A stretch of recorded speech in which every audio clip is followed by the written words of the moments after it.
Welcome back to Factorio Space Age. My name is Nilaus, and we are back here with our glorious little ship here, our victory ship. And maybe I didn't make it clear, so some people thought that the game had ended. No, just because you see the victory stream, that just means we're just getting started. So there's still a lot of mega basing to do, for sure.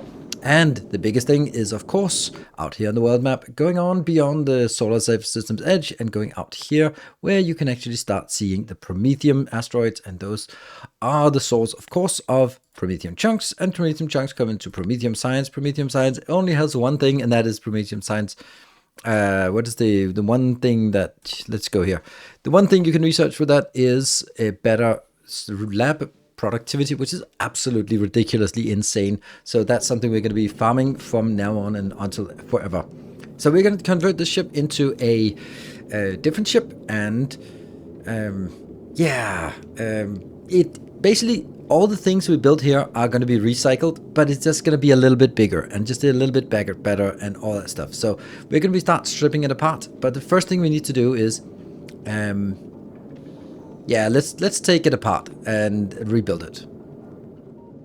So this is the new ship, and I was considering if I should sort of build it here, but I decided, you know, all the stuff that we have is exactly what we've done before in the previous episode. So what I've just done now, instead of previously it had this module, then I just replicated 3 modules in width. The corner is still the same, the sides are still the same. The power plant has been upgraded to 1 more, so this is now 700 megawatt of power. Is it? 1.8 gigawatt of power. Close. All of the sides are the same, and what I have here is we built basic one before where it had come on, alt key there. This is now upgraded a little bit, so we now produce 5.5. It was 2.7 before. This is also scaled up, so we're now consuming a lot more. And down over here there is the red rocket, and now we just have double up, so we now have 26 per second. And I have added an extra belt all the way around. This belt will be exclusively for Promethium chunks. So you can see up front here, this one is actually not set to set filter. This one will only pick up Promethium chunks. It's a little bit of a problem at this point. Actually, all the front ones are set to only do Promethium at this when I'm getting out, but I do want them to actually start picking up stuff now, because we're really starving for things. I have my storage here, and of course we didn't really get the storage, but we just took the stuff from the previously. One more thing that's very important is I have renamed it. This is called Heart of the Tempest, and for anyone who is familiar with the books of Expanse, they will know what the Heart of the Tempest is. It is a monster, and I think this is a monster too. It's at the same power level as the Heart of the Tempest, so that should be good. And it also allows us to get a couple more. We have the Eye of the Typhoon, and then we have the last one that I can't remember. So no more spoilers on that regard. But anything else we have here is exactly the same. I've doubled up my ammunition or my explosive production.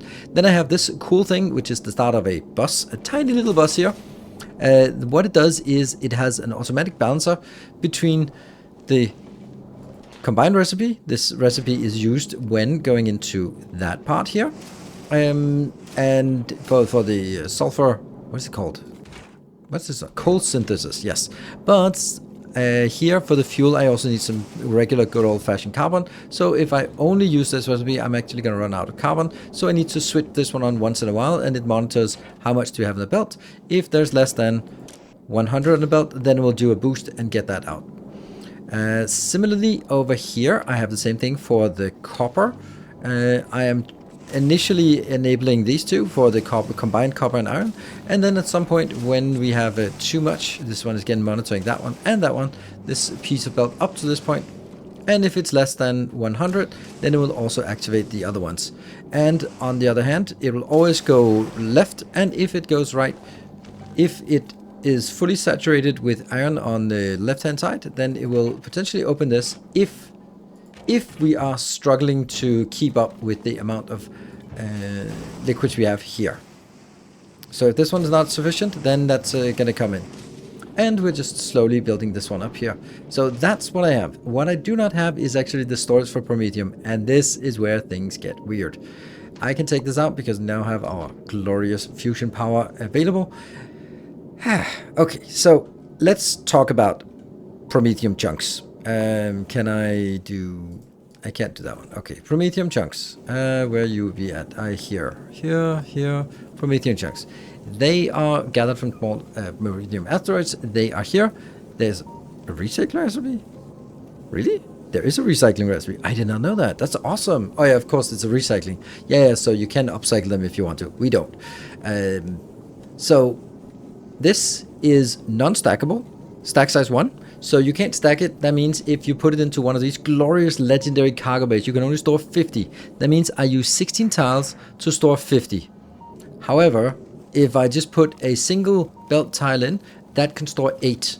So it's pretty obvious that if I was just doing something like this, it would be even better storage than the equivalent here. Yeah, okay, it kind of slips a little bit here. But then there is the other part of it. They now prepare to be cursed. What if we do stuff like this? Right, you can do stuff like this and then just do I don't know.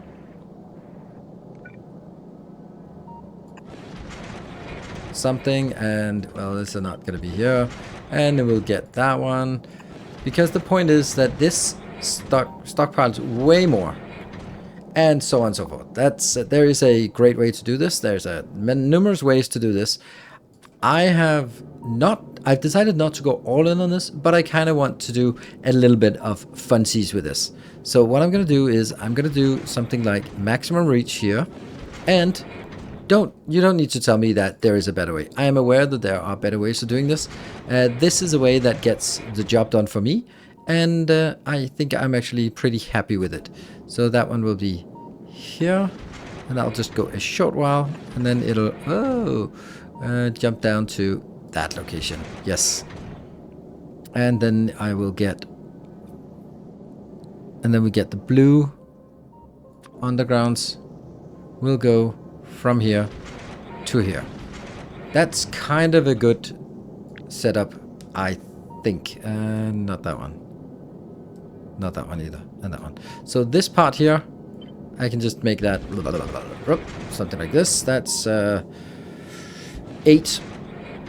And then we can sort of get it in and move it up and down. And then it gets a lot more. So I've already done that, and I've provided the blueprint. This is here. Cursed belt storage. It is very cursed. Indeed, it is extremely cursed. And we can then set this up to be here. And this is designed in a specific way so that the stuff comes in and goes out pretty close to each other. And I actually think I want to do it slightly different, that one. And then the green one has to be from here to here. Good, so we go green now. The problem with this is that since I use yellow belts, the capacity of all of this is only going to be a throughput of 15 per second instead of the 60 per second for a green belt. That means if we want to continue with a 60 per second, then we actually need 4 of these. Yeah, so let's, if I was getting 4 of these. And also, I just did some calculations on this. This one can store 5,000. So when I realized it can store exactly 5,000, then I was like, that's a really cool number. I'm going to settle up for that and not keep looking for some improvements, because this is going to be fine. So this is now 20,000 stored in this cursed belt storage. And on top of that, we also, yeah. We have the storage, and since we have 4 of them, we can have a combined capacity of 60 going out. So when it comes to that, there are 2 ways of farming Promethium. Generally, I think that is one way is you go out, collect Promethium, you come back, you hover over the over Novice, and then you're sort of stuck there, and then you summon biter eggs up, and then you process them as they come up, so you never really have the risk of the biter spawning. But that would be too easy. That would just be the simple and safe way. We don't like those simple and safe ways. What we're going to do is we're going to load it up with 15,000 biter eggs, and then we're going to head out into the most difficult and dangerous place, and then we're going to hope that we can kill everything and get enough Promethium so that we can consume all the 15,000 biter eggs before they spawn. Isn't that going to be fun? I think that's much more fun than any other way of doing it. So what we're going to do is we're going to be setting this one up, and since stack inserters don't really work, we are going to have to get like a lot of this inbound. So this will be the new Promethium science. Awesome. And that gets one of these. And you know, they also need some beacons here and here. And then I'm going to get an inbound to this location, and that comes in from this side, and we're also going to come in from the other side there and here. Oops. There. Good. And then I'm going to get this consolidated in, and it's going to get consolidated from this side as well. And that means these two storage consolidate here, these two storage consolidate here. What I'm going to do is I am actually going to before we do anything with this belt here, let me see. This belt goes over and goes in here. This one comes in and goes in. Yes, so we need to, first of all, get a balancer. I really feel that there is a need for a balancer here, because I'm going to be outputting things primarily on the top side. On the outside here. So, because all these are going to be really busy and they're going to be unloading on the top side. So what else we're going to do? Well, then we're going to say, this is just a balancer, but then we're going to take stuff inbound. Now I'm going to be prioritizing the stuff inbound here, and that will go into a so-called a bypass. It'll not be a so-called, it'll be a bypass, like that. So we'll get a bypass going in here.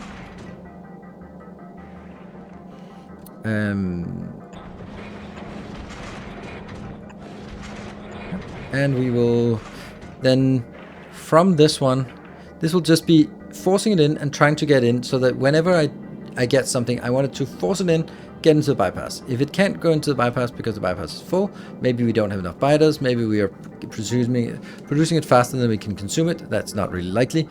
Then whatever.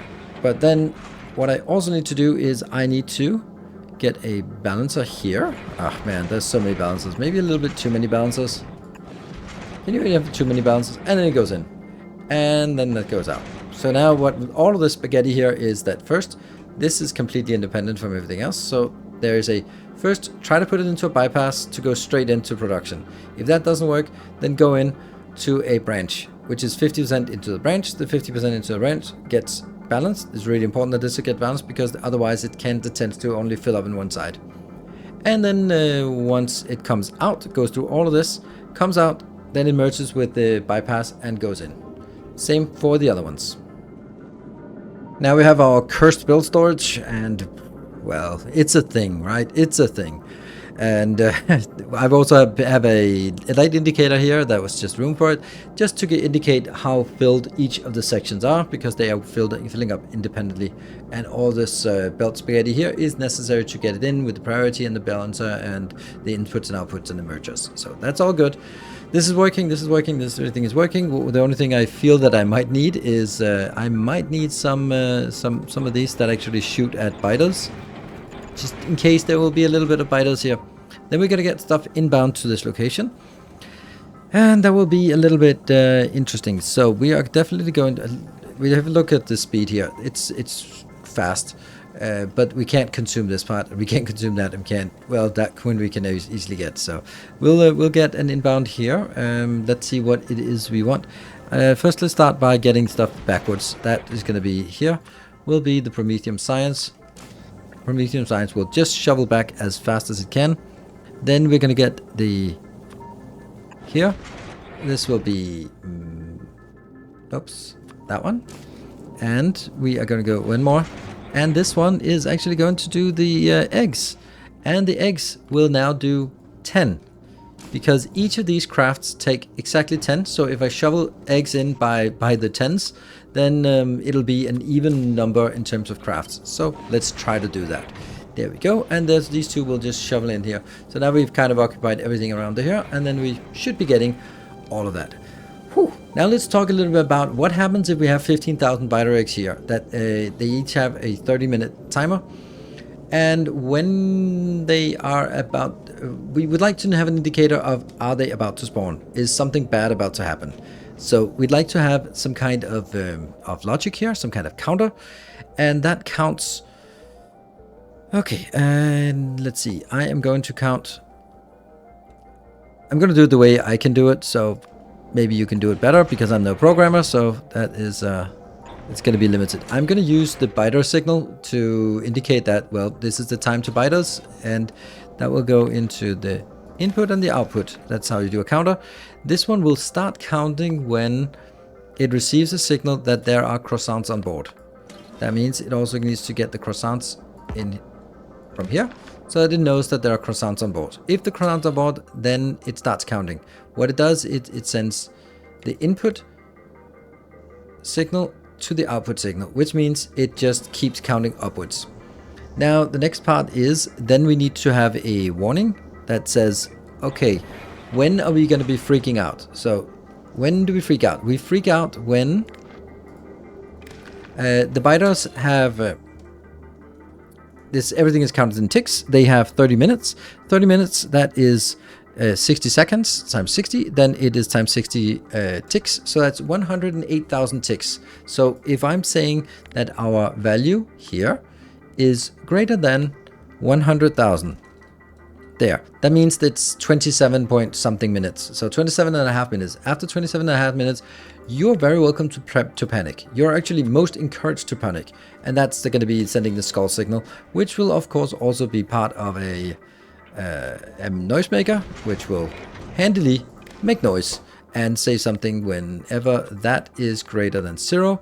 Then it will scream and shout, and it'll show an alert, and it'll say something like biters are about to spawn. Biters are about to spawn.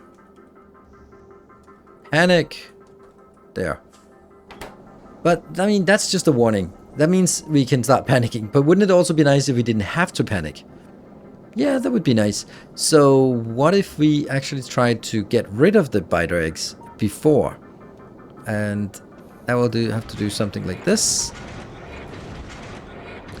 And this will be handling biter eggs exclusively. That's why I'm turning it like this, here and here. So they will only be shoveling biter eggs, but they will only be active when this here, that one, and that one is the value here is going to be when the skull is greater than 0.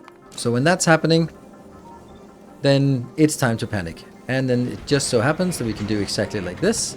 And this can definitely get us a full belt out here. And then we're just going to drag it out here, replace that. Well, actually replace both of them.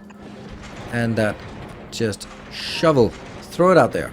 So that means if there's 2.5 minutes left, then, and we still have biters left, then we just start shoveling them overboard just to be safe. Cool. I like that. And now that we also have these kind of builds here, let's also build that down here. Let's get that. I know it's a little bit redundant, but this one will count the time. So this one will be 1080, and this one will take, I need a green signal. Oh. Here. Yes. So the green signal, and I'll do biters divided by biters. So this is basically saying the number, which is the number of ticks since I have gotten biter eggs on board, divided by 100th of the maximum time they're allowed to be, will actually give us a percentage spoilage time. So this one will count upwards, and then the last one should probably not be green, but it should be red. Then we know that means 100% they're spoiling. We should never get there, or we will never get there, because then it'll spawn and kill all of us. So let's not hope we ever get to see this one activate. Okay, so now we have the contingency. Now we need to figure out a way to get biters on board. But before we do that, we're gonna get another thing. We're gonna be just getting the part. We're gonna get 2,000 of this. That doesn't really need much. There, and they're gonna be imported from Aquilo. I have disabled this group, and then I'm also going to import. Where are those biters? There, croissants. That's 15,000 from Navis. And here I have also set a schedule. The schedule will be, it departs when there is no more Promethium on board. and there are no more. Oh, this one actually is just an indicator, so we don't care how much the Promethium does on board, but we don't want to have any science packs on board. Then we go to Gleba, not doing anything, Aquilo, not doing anything, Solar System, not doing anything, and then we go to Shattered Planet. Then I'm going to go to Shattered Planet, go home if we take damage, run away, and we are going to go back when we have less than 5,000 eggs, because then we can consume the 5,000 eggs on the way back. And we have at least 5,000 Promethium chunks. Because if I only did this, there's a chance that it actually just goes into the area and then it drops below 5,000 and turns around, and then don't have enough time to actually or enough chunks to actually consume the rest. And then we just head back, and on our way back, because we don't have anything that spoils on the way back, then we stop at Aquilo to top up on our quantum processors.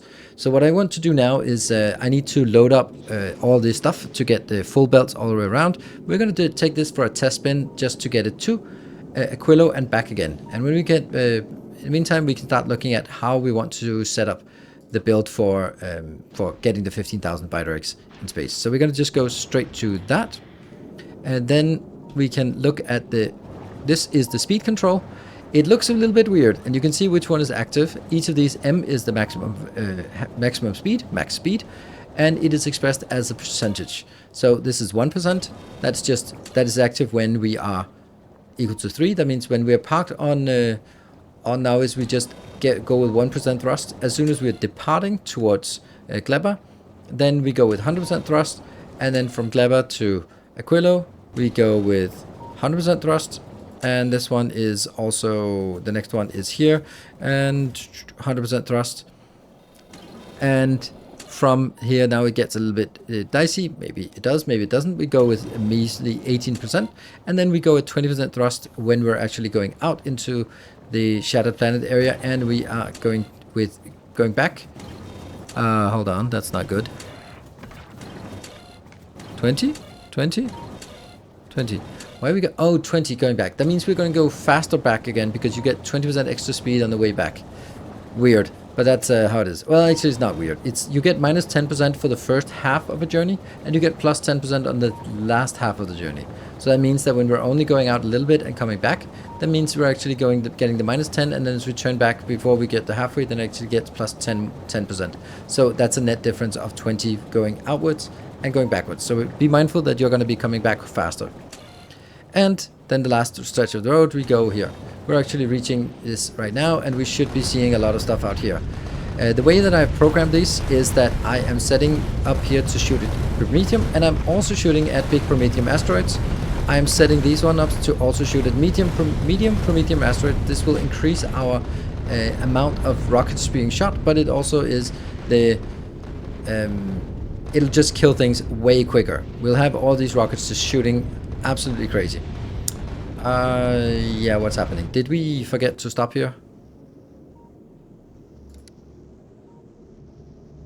Yes, I need to do that one. Kind of obvious. I need to actually request it, and then please remember to disable it before you go back.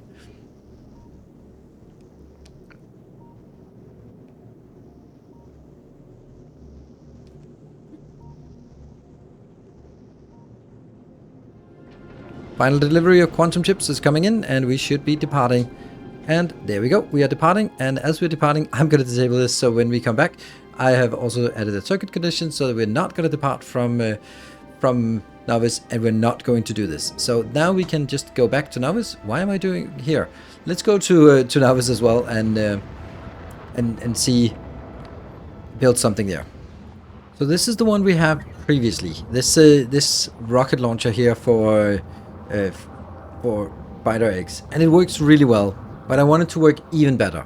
What do I mean by that? Well, this one is dependent on 2 cycles.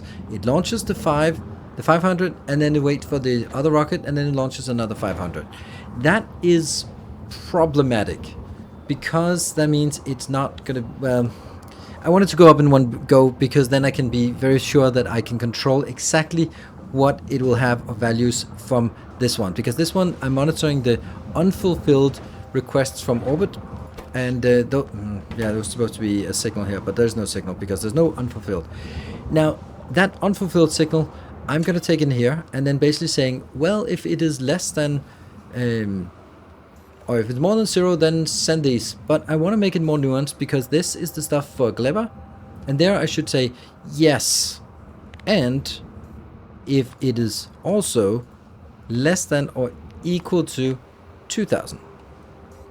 So both of those must be true, otherwise I'm not going to launch anything. If I do this, then I can do another second condition that will be only active for the rocket request, for the Promethium ship. And that Promethium ship will then be, it is less than, actually they both are true. It's greater than 0, and it's less than 15,000. No, it's less than or equal to 15,000. No, it is greater than 2,000, because I don't want it to activate for the other one. If I get a request in for ByteX 2,000, I'm not going to activate. But if I get more than 2,000, but equal to or less than 15,000, yes, that's exactly the trigger. And I'm going to get another condition, and that is only activate when our Promethium science is less than 100,000. Because we don't want more than 100,000. Good. There we go. So that's the second signal. So what we need to do now is either we double this, which I don't want to do, or we do redesign it so that there can be 2 rocket silos next to each other. And that's what I'm going to do. I'm going to do this here. And they're going to be 1, 2, 3 in between. Then I'm going to take some of this. And then we're going to go, I'm not going to use these because I don't know if that's going to be here. So we're going to using the foundries again. If I have these foundries here, they are not aligned. This one and this one. No.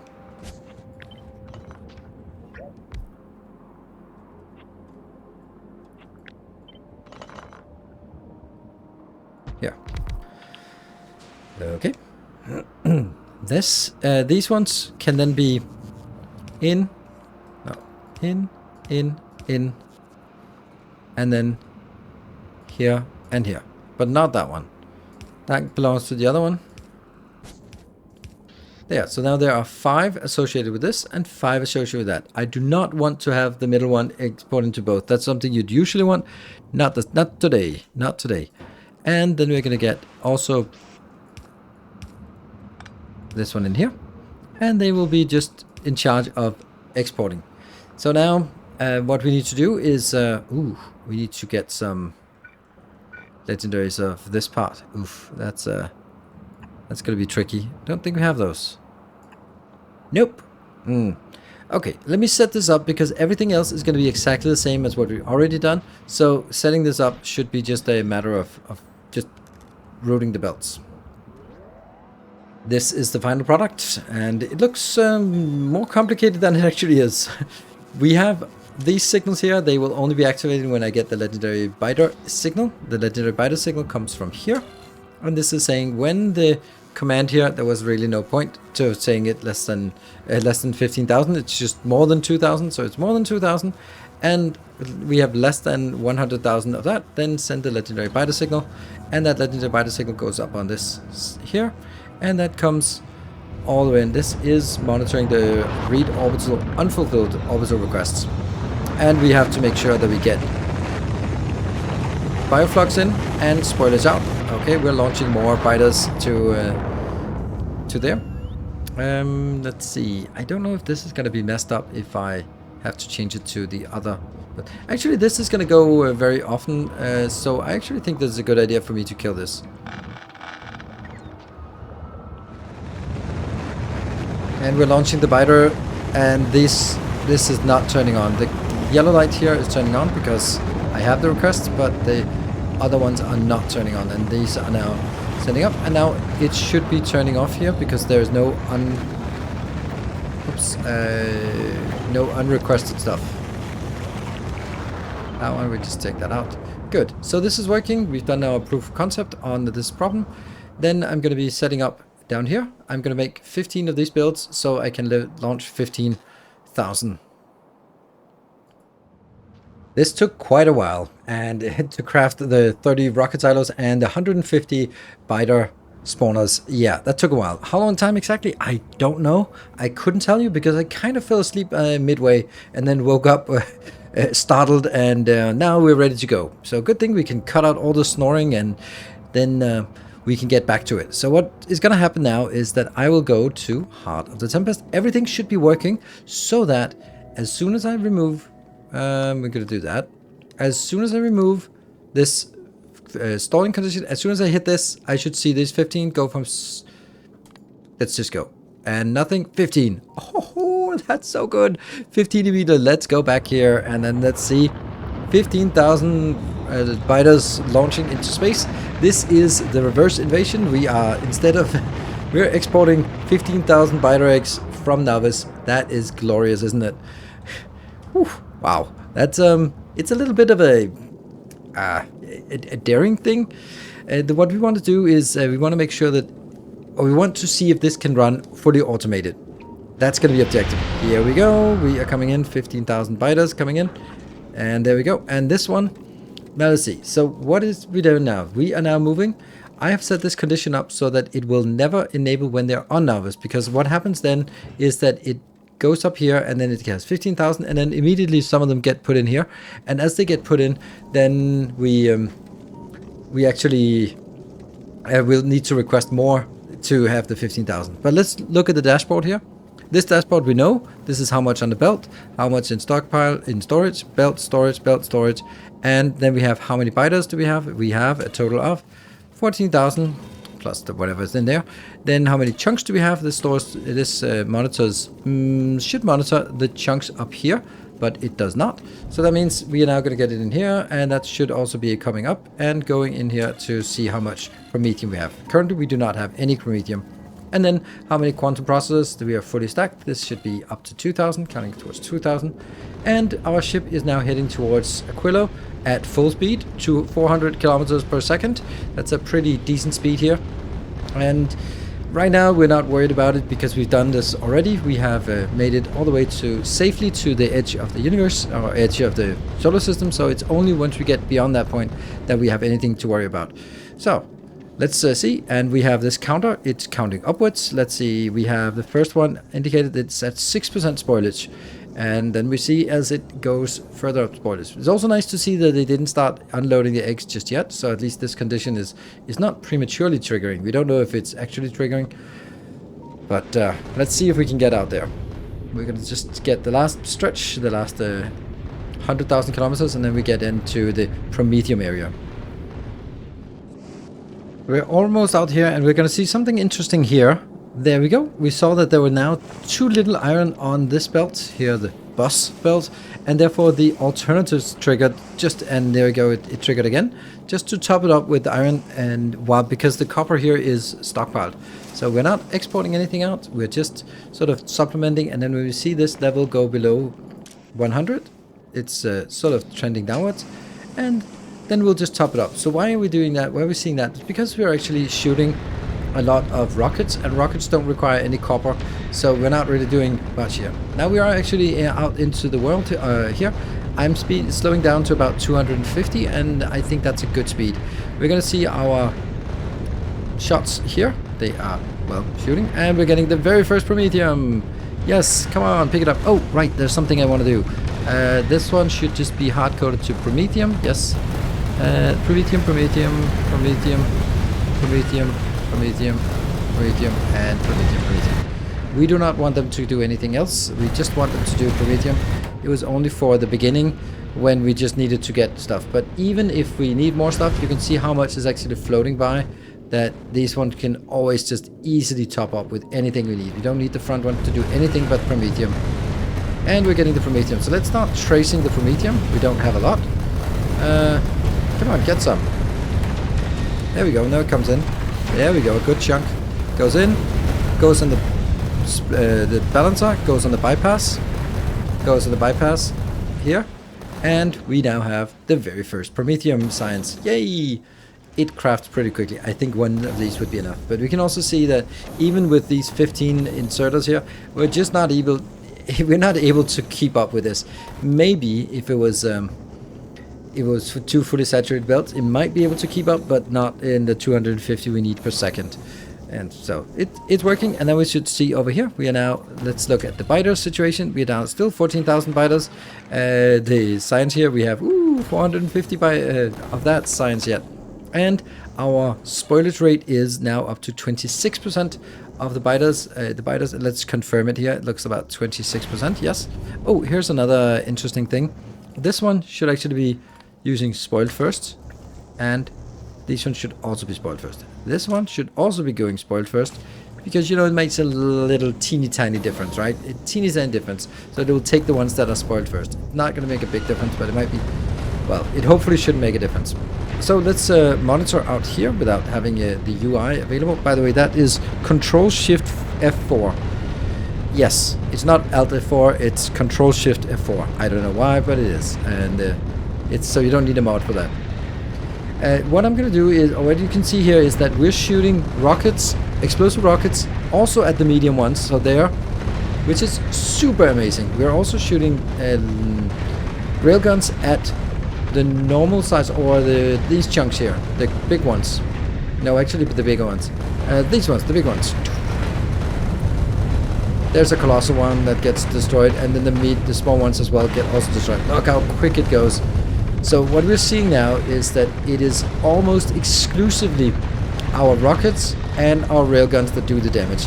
We will also see if we enable UI again. I need to be a little bit away, it's very, very loud. Even this one, this is probably the busiest one because it's out here in the corner. It's only 531 kills. I mean, that sounds like a lot, but let's look at something like this rocket turret, for example. That's 3,000 kills and a stupendous amount of damage already. The railguns here in the middle, just the middle railguns, 57, 97, that's not as much. But what is more important and more interesting is, if you look at the turrets here in the middle, they don't deal any damage at all. The front turrets has dealt a little bit of damage, but the back turrets here have not dealt any damage. That means there has been nothing that came within the green area yet. So that means this is something I feel very comfortable with, that we are actually getting this. Also, this turret is a legendary turret, and it hasn't fired a single shot yet. Isn't that crazy? Because everything gets killed by the front row of turrets here, and these as well. These probably the most one. Oh, look at that one. This is a busy one. This is 3,500 already. It's the same with the outer one, and same with this one, yes, and same with that one. So the busiest turrets are the ones here on the corners. Yeah, the front row turrets, they are the real stars of the show. And we're just chugging along here. Let's again, we're just going to be monitoring this. The first run you always monitor, maybe a couple of runs, until you feel comfortable with what's happening. We're going to see, and we're about 100,000 kilometers into this realm, and let's see how we go further. Right now, at this point, I think we're in a pretty stable situation. So let's check up on like in a bit 5 minutes, unless something weird happens. The biters are now exactly 50% spoiled. We are 140,000 kilometers into the mix, and things are still looking very nice. The stuff that we throw out here, these are the ones, the explosives. Look at that, beautiful explosions out here. If we look at our ammo situation, it's looking good. It hasn't even dipped, neither our storage or anything else. We are still keeping up. We can see over here.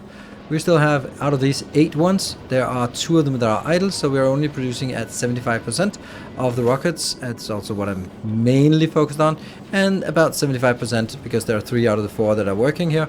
The last one is not working. So that's looking at, we're 75% productivity in our production capacity, and then of course we have a gigantic buffer that will easily last us to go back safely.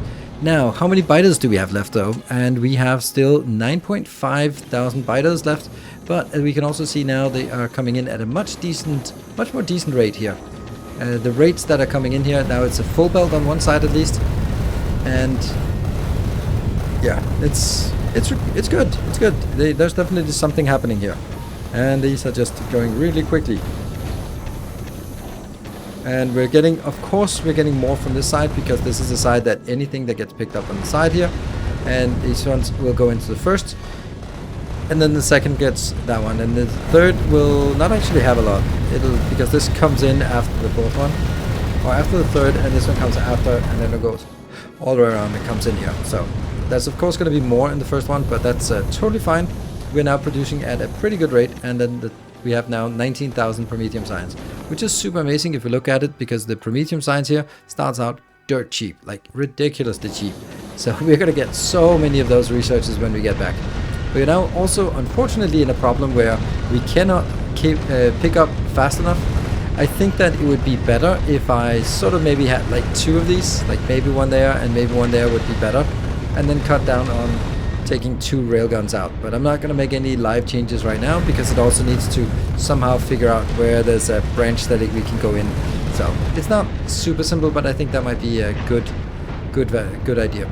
The density up here, you can see how much is actually just never gets close. When you start seeing something that sneaks on by, then you see, oh right, why does it actually get there? That's because almost everything just gets destroyed by the collateral damage from the explosive rockets, which is super cool.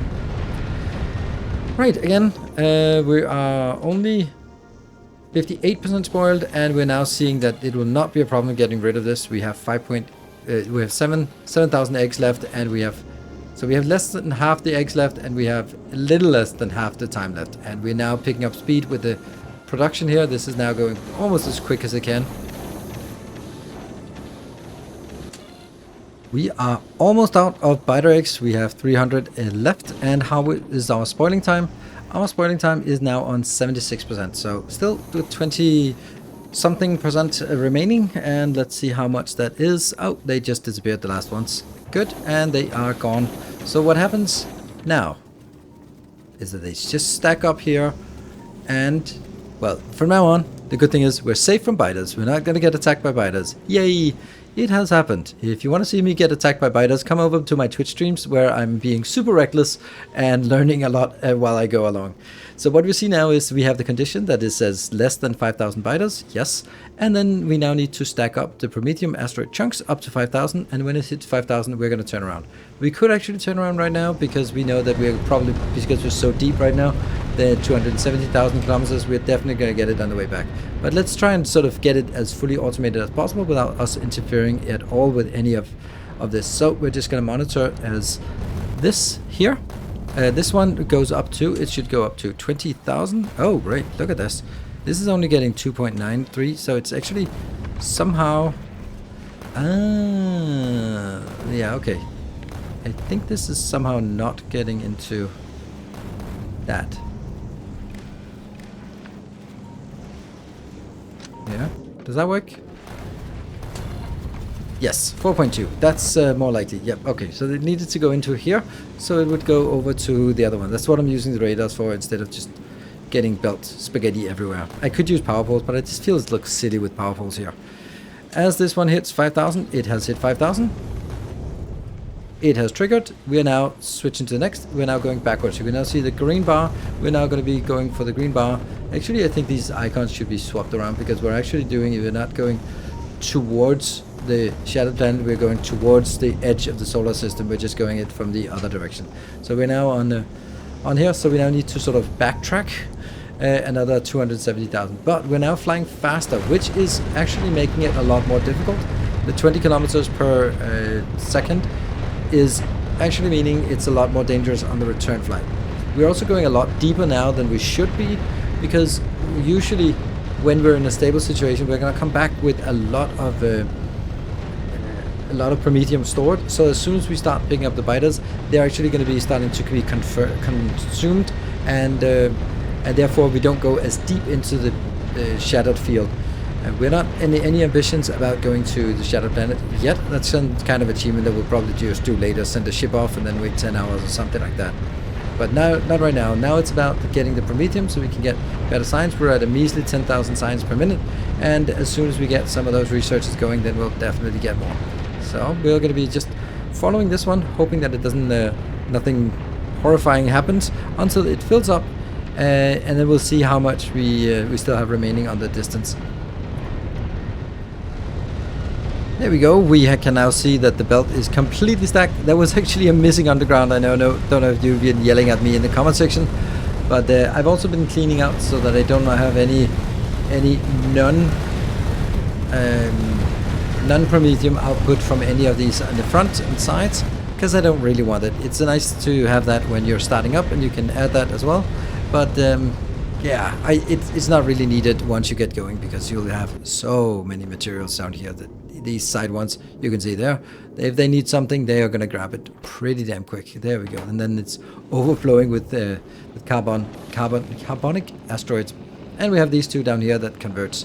This one's also the fact that it's now been working for so long, and it has a good way of balancing. You can see here, this one is just monitoring. If it drops below 100, then it starts giving a boost of this outbound, which it might.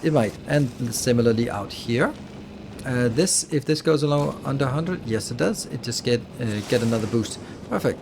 And we can also see that the stockpile here hasn't been touched at all. So even though we're just firing recklessly, we are just not consuming anything, to be honest. I mean, we're not dipping in, we're not over consuming. We're still only at 3/4. Yeah, okay, maybe 7/8 of the production at this point. But there we go. Yeah, and now it stops. So we're back to 3/4. This one also pretty good, but we're basically not really using any ammo, and that's because the ammo is everything gets destroyed by the rockets and by the railguns. So this is also why I did build the rockets in the previous episode, because I really wanted that to be done, and I wanted this to be here. So I wanted them to be available. Also, when it comes to reds, yes, yellow is fine. Yellow is perfectly fine for almost everything. But here the thing is, this is my emergency. This is, oh shit, something broke past, or I'm getting overwhelmed. Then I don't want to save on dealing less damage. Then I want to be absolutely sure that this deals the maximum amount of damage that it can, because it has the best things. And it might not make a difference, but it would suck if we actually got hit by things and we could have avoided because if we weren't so cheap that we didn't want to use the red ammo. So that's why I'm using red ammo. That's why red rockets are absolutely ridiculously good out here. And we still have 120 to get to the edge. So, but now there's no danger anymore. We can start seeing it thinning out a little bit, and since we've been going out further, like 100,000 kilometers further out, without actually having any issues, then we're not going to have issues on the return leg. And a short layover here on Aquilo to get some topping up on more of the processors on the way home, because then we don't have the urgency to move on, and we are starting to move again. Yes, moving? Yes, we're moving. Alright, so now we're working towards our inner planets, and then we'll see what happens when we get to Nilaus. Hopefully it should be fully automated with the return. So here we are coming back to Nilaus. Let's see what happens as we go in. First thing, we see a lot of glorious things coming out, and we see 15,000 coming in. Let's have a look. And down here, oh yes, another 15,000, another batch incoming. That is so glorious, and it works flawlessly. Let's have a look if we got all of our signs inbound here, and we got 44,992 of that, which is probably not even requested, is it? No, it's not. Let's see, here I have 1,000, so we just requested in here. That one, sure, just get 2,000 in each. There we go, we are now requesting it. That is glorious, and we should be seeing that the research is going to get started very soon. Let's do the Tempest, and you see that here's the difference here, because now, as soon as we leave Nilaus, as soon as we get the 15,000 on board, we start on this absolutely insane construction while going out. We could just stick around here until we've consumed all of it and then launch another one, but I actually kind of like this. So by the time we get out and hit the shattered field again, then we don't have a lot of biter eggs left, and it just creates a really safe circulation here. On Nilaus, there we got our very first research. We are now seeing productivity increase here, 110, 100 from the modules and 10% more from the research, and we are going to get the next research lightning quick right here. So with that, thank you very much for watching. I hope you found this useful. Now we have a very, very, very awesome ship that is able to just go back and forth and just farm some more. It comes out on a loop of, I don't know, the loop is probably like 35-40 minutes or something, maybe. Actually, no, I think it's about 30 minutes because Anyway, it's around 30 minutes, and if you get 44,000 in 30 minutes, that sounds like a really good deal. And if we need more, we could just make another ship, and then that would be it. So no problems there. Thank you very much, everyone, for watching. I will see you guys in the next episode. Remember, this blueprint is available to patrons. It's glorious down here. Here it is. The heavy Promethium cruiser is available. There's also a bonus one, a transport corvette, which is super awesome, laser brick, which is also something I am using. So I will see you guys either in the next episode here or maybe on Twitch. And if I don't see you before then, Merry Christmas and Happy Holidays. Thank you for watching. Until next time, take care and stay effective.